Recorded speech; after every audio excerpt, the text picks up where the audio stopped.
Excellency, the President of the Republic of Zimbabwe and Commander of the Zimbabwe Defense Forces, President of the ruling Revolutionary Mass Party, ZANU-PF, and First Secretary, Dr. Mnangagwa. May I also recognize Vice President of the Republic of Zimbabwe and Vice President and Second Secretary of ZANU-PF, Honorable Retired Dr. C.G.D.N. Chiwenga. May I also recognize the Vice President and Second Secretary of ZANU-PF, Honorable Colonel Retired A.C.D. Mohadi. I would like also to recognize the Minister of Defense, National Chairman of ZANU-PF, Honorable Opa C.Z. Mchinguri Kashiri. I would also want to recognize the First Lady, Her Excellency Dr. Mnangagwa. Allow me to write on all protocols already stated. Your Excellency, the President of the Republic of Zimbabwe, the President and our esteemed leader of the Revolutionary Party and decorated stalwart of the African liberation, allow me to address you in your distinguished capacity as the chair of the regional bloc, SADC. The party expresses its gratitude to the SADC, who have demonstrated unwavering support and commitment to Zimbabwe by calling for the unconditional removal of sanctions against Zimbabwe. The declaration of 25th of October as a day set aside for the noble cause symbolizes Zimbabwe's bona fide allegiance to the regional group. To this end, as the party of Zimbabwe's permanent national revolution, we stand in full defense of our fast-track land reform, regardless of the usual colonial agitations triggered by the West. Comrades and friends, we exalt His Excellency, Dr. Emmerson Mnangagwa, for initiating the engagement and re-engagement policy whose dividends have expanded Zimbabwe's diplomatic scope to be a friend of all and an enemy of none. Your Excellency, we commend the diplomatic trajectory ushered by your leadership, resulting in the unprecedented flow of investment and Zimbabwe's strategic geopolitical positioning. Comrade President, the continued industrial growth of Zimbabwe and infrastructure development under the tested wisdom of your political experience incessantly renders sanctions redundant and irrelevant. Thanks to your agricultural mechanization, upscaling of the mining sector, and improving the livelihoods of the working men and women of Zimbabwe. Therefore, the launch of the National Anti-Sanctions Petition Program reinforces your legacy footprint as a leading statesman of our international image building. To attest to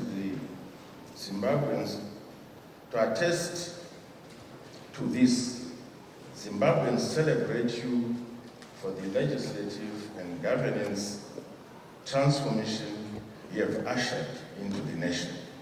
As a result, the party and its affiliate organization stands in support of this program you will endorse today.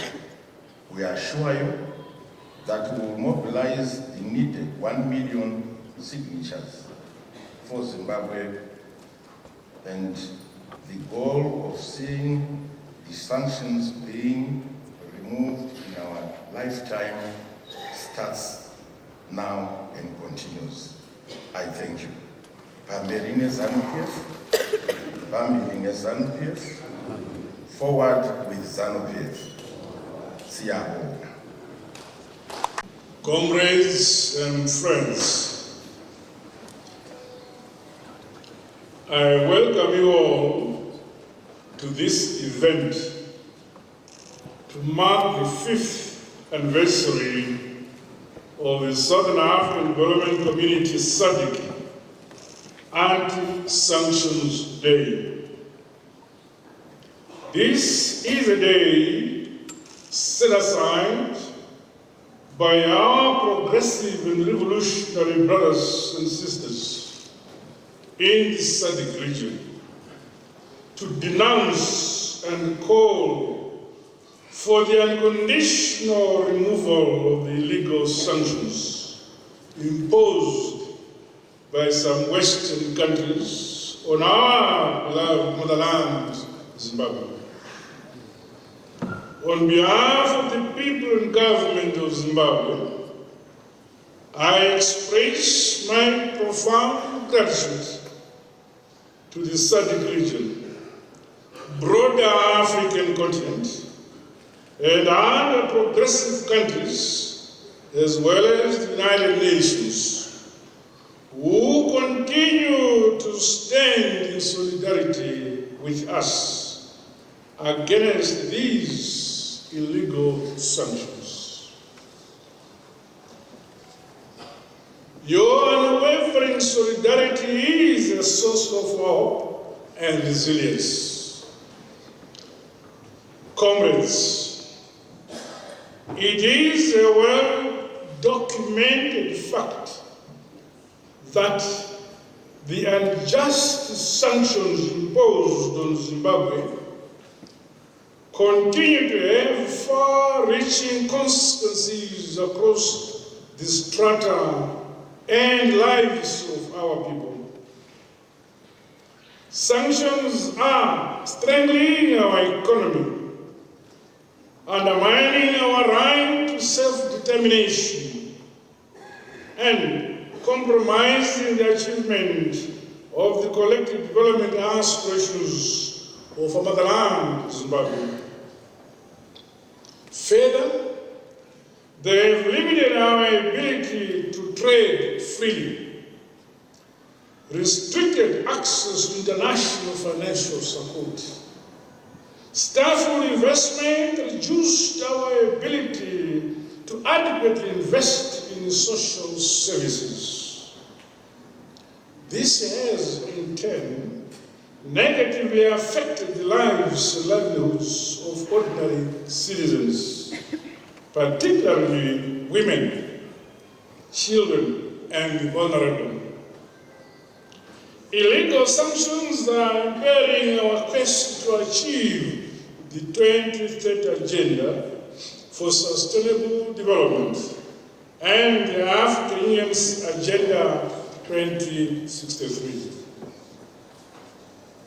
In the face of these realities, which threaten our sovereignty and integrity as a nation, it is our individual and collective duty to redouble our efforts to increase production, productivity, and transformational projects for the prosperity of our motherland, Zimbabwe.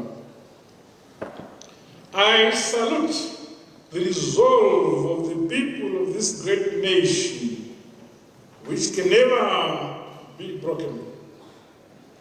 Our unity, our resilience, resourcefulness, and fortitude will ultimately break the grip and albatross of these sanctions. Together, we are overcoming the negative impact of these unjust and illegal measures. We are emerging more united, more focused, hard-working, and innovative as we build a stronger economy and society. The people of our motherland, both here at home and in the diaspora, are a testament of the indisputable truth in our national development philosophy that indeed Nyika inovapa, inotomba, inonamatiwa, yemenewani. Ilizwe, lakiwa, liuswe, likulekele, labanikazi babo.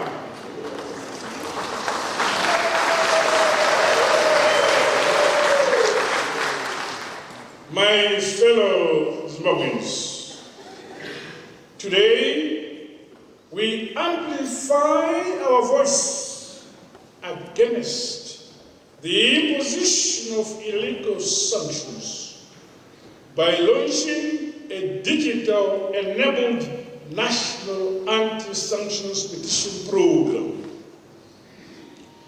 The initiative enables citizens to digitally append their signatures on a petition to express their rejection of these sanctions through online platforms. Media houses and the practitioners, including other anti-sanctions lobby groups, are called upon to partner this initiative. The fast-paced convergence of the broadcasting sector, including community radio stations and ICTs, should see the increase of access to anti-sanctions information across both rural and urban areas. It is the duty of all of us to raise awareness on the negative effects of illegal sanctions on our country and on our people.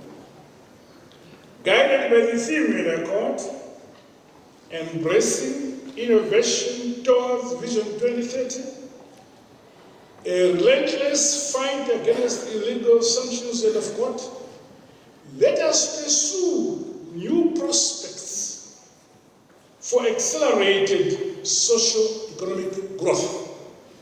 Undoubtedly, heritage-based knowledge systems, climate-resilient agriculture, renewable energy, industrialization, advanced health care, as well as research and development, are key to achieving our Vision 2030. As such, collaboration and partnerships with progressive countries should be scaled up towards building a future driven by ingenuity, new technologies, science, and research.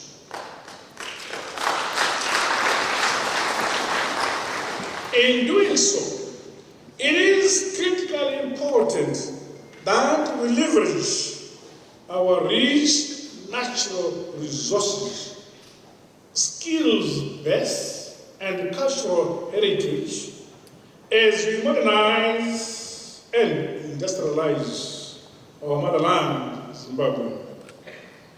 The youth are our source of hope and the future of our nation. They are the innovators, entrepreneurs, and leaders of tomorrow. The Zambian government shall, therefore, continue to empower them with the requisite skills, resources, and tools to drive innovation and economic growth. In the same vein, the broadening of favorable measures and conditions that promote women empowerment, for the realization of sustainable economic development remain critically important to us. Comrades and friends, our strength lies in our unity, lies in our harmony, and mutually beneficial relations within the Committee of Nations. As a member of SADC, Zimbabwe is committed to working closely with other regional partners for the collective good and shared prosperity for our region. Despite the existence of the heinous and inhuman illegal sanctions, my administration will continue to pursue the policy of engagement and re-engagement. Zimbabwe is a friend to all and an enemy to none. That is our question.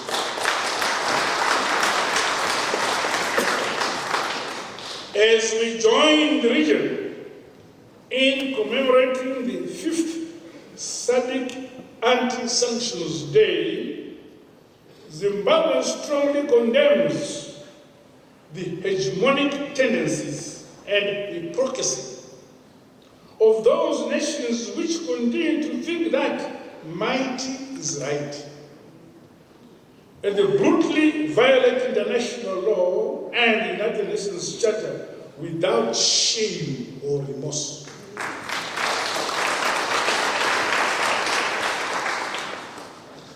On behalf of government and our ruling ZANU-PF party, I extend appreciation for the solidarity, support, and the principled stance taken against sanctions by my fellow Zimbabweans. We have also remained united and peace-loving. Your unflinching resolve, determination, hard, honest work, as well as the unwavering commitment you always demonstrate to build our country is inspirational. Nyika inovakwa, igotomwa, inonamatirwa nevene vayo. Ilizwe lakiwa, livuswe, likulekele ngabadikazi babo, nothing else. Well done, Zimbabwe. Let us keep marching forward to our Vision 2030. With these remarks, it is now my honor and privilege to declare the online National Anti-Sanctions Petition officially launched and to proceed to append my signature to the platform. Long live our solidarity. God bless you all. God bless Zimbabwe. I thank you.